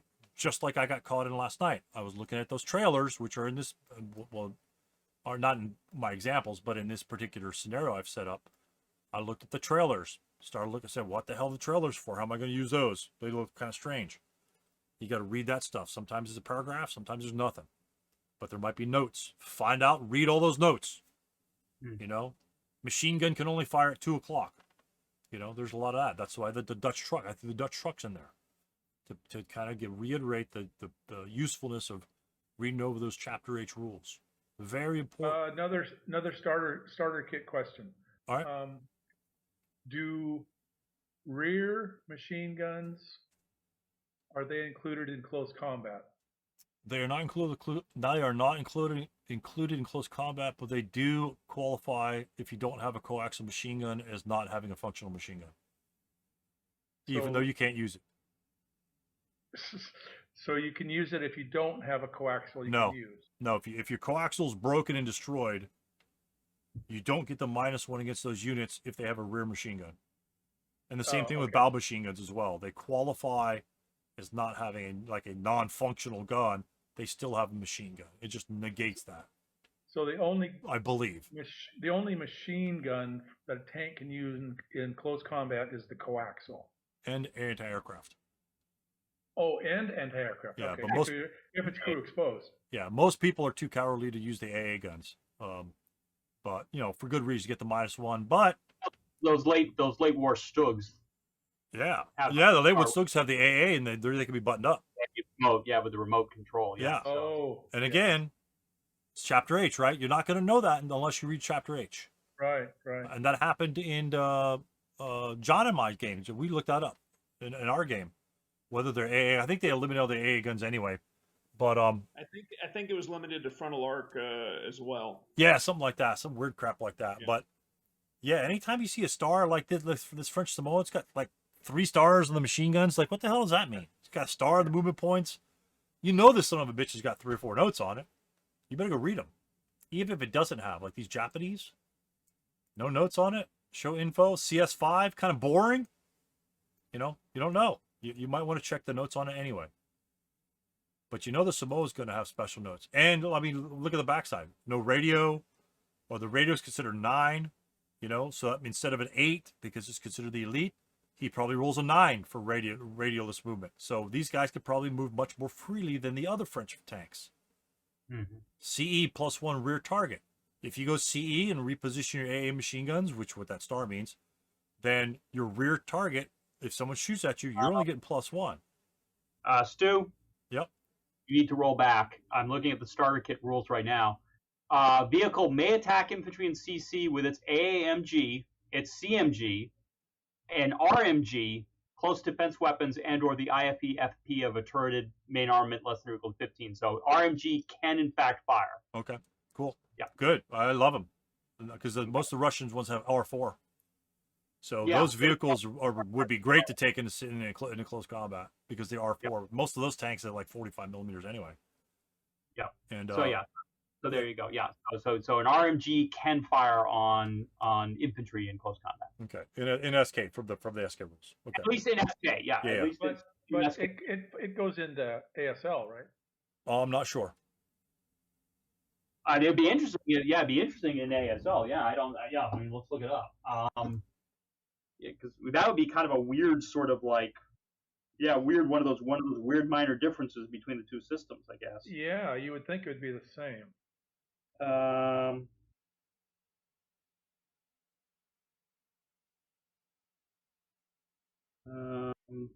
A11.62.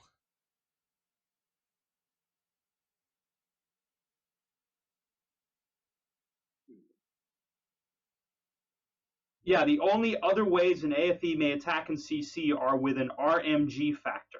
Nice. Yep. So so you can use an RMG. Overrun. They can't use the RMGs in overruns. Right, that may be it. Yes, right, that's what it is because they're considering their main armament in terms of the 4 firepower or 2 firepower in case of. Right. Yeah, that's okay. So there's there's a stupid distinction there. I always get this confused. Great. Remember, if it's fun, you can't do it in starter kit, so no overrun. Right. So rear machine guns are great. They're great to have. So, but yeah, like the difference between these 2 tanks here, I mean, the backside of the French tank, the French Samoa, he's got 4. I mean, AA's Turk covered arc only, mobilization die roll less than 4. What does that mean? Almost every single thing on the Samoa needs to be looked up and clarified. I would clarify the Samoa. The Japanese tank doesn't look like there's anything special about it, but I would still look it up anyway. I mean, it's just get used to looking those things up. In some games, it makes a big difference. Other games, nothing. I mean, in some French tanks, like the Char B1, I think like if you hit the side or something like that, I know the side panel, like in Squad Leader, if you hit the side starboard, then it's like an extra -1 to kill or some shit like that. There's some tanks that have those weird rules in it, and they'll just be in the vehicle notes. And again, protecting that particular side might be a priority if it's a low to kill number like this 37. You might want to take that into consideration. So, but yeah, that's again the Chapter H. Say, anytime you want to go into motion, again, just think about what you want to do with your vehicles. Think about, instead of being in motion, can I position them in a better spot? Can I mean, hell, for that matter, you know, if it's got decent enough MPs, you could possibly just drive into a stone building, and you know, I don't really care about going into a cellar, to be honest with you. It's a 1 in 6 big deal, but the +3 TEM for dice roll modifier as a defense probably far exceeds the threat of me being destroyed instantaneously.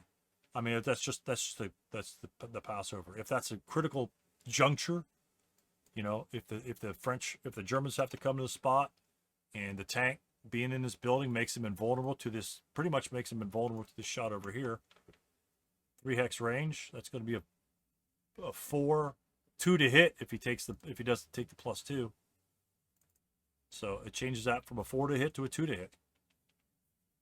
You know, I mean, it's as simple as that. Actually, it's a 7 if he's not in the building. If he's in bypass, that's a 7 with the +2. You know, 5 outside, 5 or a 2. What do you want?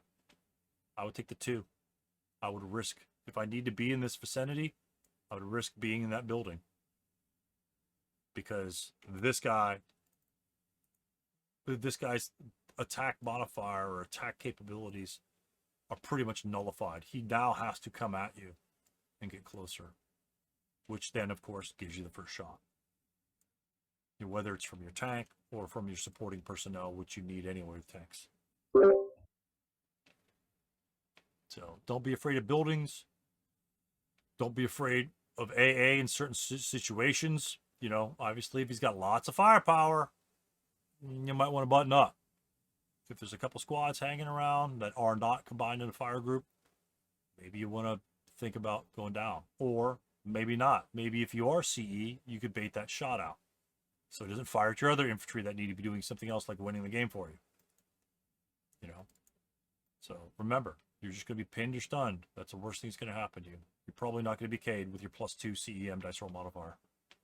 It's very difficult to K infantry as long as there's no leadership modifier. You're just going to be stunned. And at that point, it's +1. You know, does it hurt? Yeah, obviously. But until that sniper comes for you. Yeah. Yeah, and that's another thing. You know, if there's a sniper in the general area, don't shoot all your weapons if you're doing B and CE.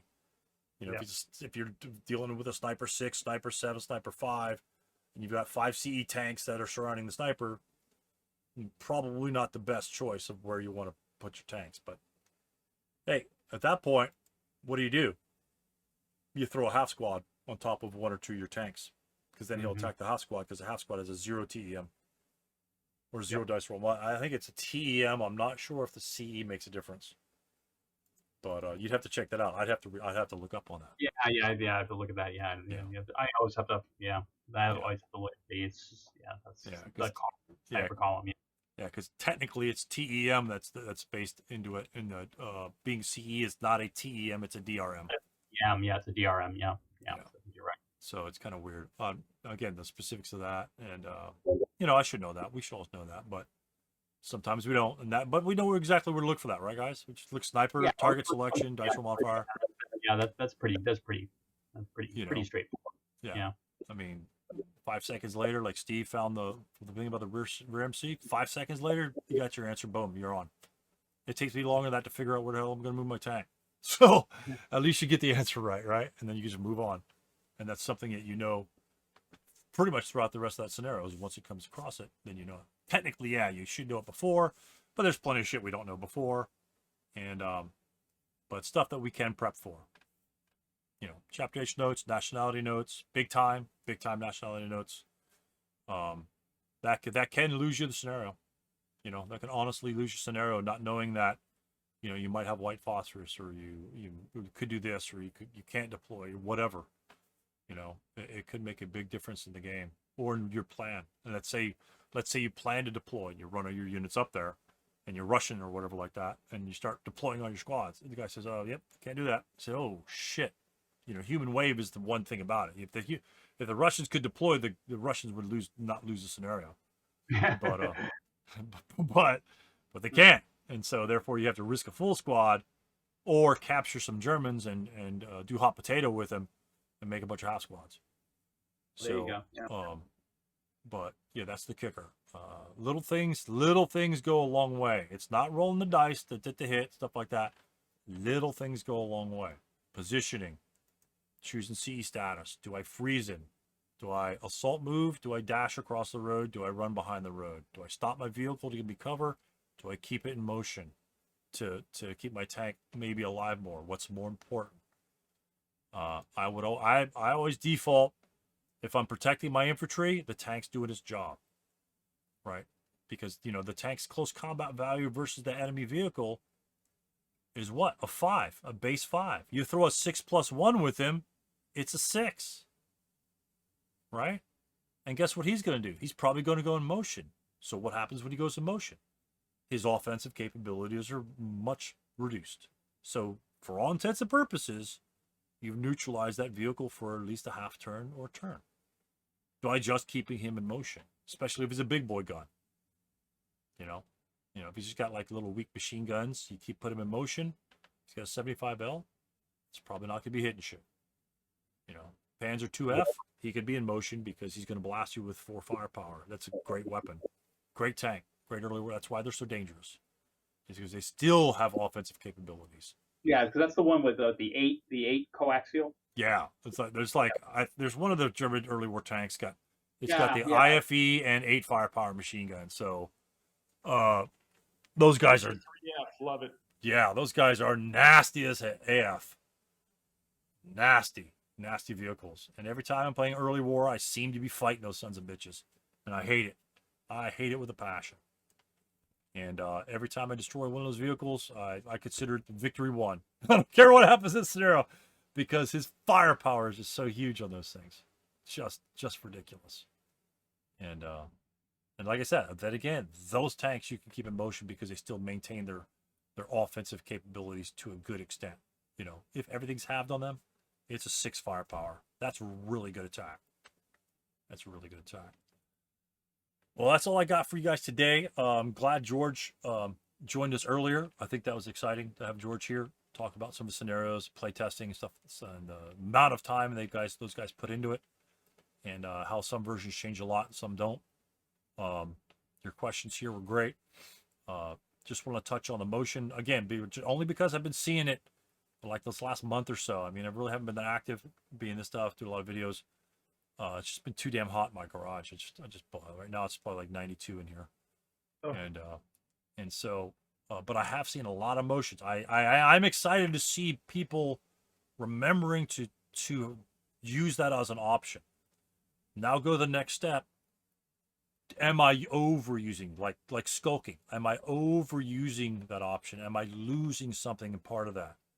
Take your game to the next level in projecting that. Okay, if I'm in motion, what can I not do? And if you're doing that, and you're coming to either the same conclusion or maybe a change of status, like it's like we described here, move them 2 hexes down. Now they're just as defensible.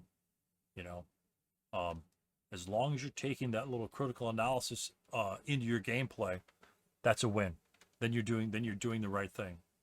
If you're giving yourself the maximum capabilities and minimizing your enemy's effectiveness, you're winning the game. Whether he rolls a snake eyes at you or not is irrelevant. You're doing what you need to do to maximize your chances of winning. And that's it. And then, you know, hopefully, while you're doing that, your opponent can say, hey, you know, I can't hit shit. I kill all my other opponents when they had guys in motion. Yeah, those guys are probably closer. Now I'm taking advantage of your red to hit numbers. I'm taking advantage of this range, you know, and your to kill, your bonus to kill. Like again, this guy 25 millimeters, it's a bonus to kill number. I'm taking that away too. You're not hitting me and you're not killing me as easy. I love that. That's a win-win for you. I mean, both sides. If he hits you, it's good. At least you don't get the +1, you know? So, like I said, I love the motion attempts. In a couple scenarios, just for that instantaneous, you know, snapshot, it's like he can't use his tanks because they're kind of ineffective, and even though they're on the board. Now, if your opponent doesn't know that, you know, take advantage of it. But if he does know that, you're going to see him moving And then you're going to realize maybe too late, oh, wait, I can't shoot on him, or I can't shoot as effectively on him. So as long as you're thinking about that, that's all I care about. I don't care whether you succeed or not in terms of winning the game, but I just want you to succeed in making the sort of best decisions you can. And yeah, we're not going to remember all the best decisions. We're all going to make some silly stuff here, move across there. I do it all the time. My order of movement is has been pretty poor the last couple of games I've been playing. But just try to keep that focus going, and you guys will be performing really, really well. I see a lot of good things out there. So, all right. Well, thank you, gentlemen, for showing up and with your questions. Yep. Thanks, Stu. And have a great evening. Yep. Thank you, everyone. All right. Good night, everyone. Good night. Good night, Take care. everyone.